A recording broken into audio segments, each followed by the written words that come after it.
জীবনে কখনো হতাশ হবেন না। জীবনে যাই হয়ে যাক না কেন কখনো হতাশ হবেন না।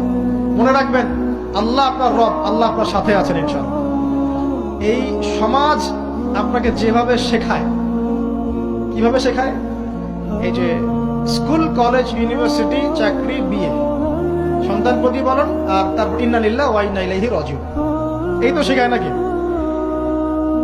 সবসময় মনে রাখবেন যে আল্লাহ রাব্বুল আলামিনের পরিকল্পনাই আপনার উপরে সবচেয়ে বেশি অগ্রাধিকার যোগ্য, সমাজের পরিকল্পনা নয়।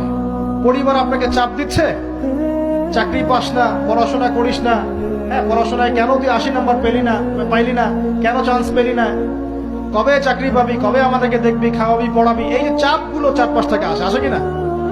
এতে করে অনেক যুবক দেখা যায় মাদকাসক্ত হয়, অনেকে দেখা যায় আত্মহত্যা করছে, ইদানিং করছে কিনা ভাই? এই শব্দটা থেকে আমি এই পয়েন্টটা আজকে লিখেছিলাম যে ভুলেও আল্লাহর প্রতি বিশ্বাস এবং তাওয়াক্কুল হারাবেন না।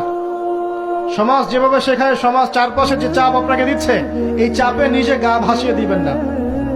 আপনি আল্লাহর কাছে দোয়া করবেন, আল্লাহর কাছে পথ চেয়ে নিবেন এবং আল্লাহর প্রতি তাওয়াক্কুল ভরসা করবেন। কখনো আত্মহত্যার পথ বেছে নিবেন। মানসিকভাবে শান্তি নেই আমাদের মধ্যে।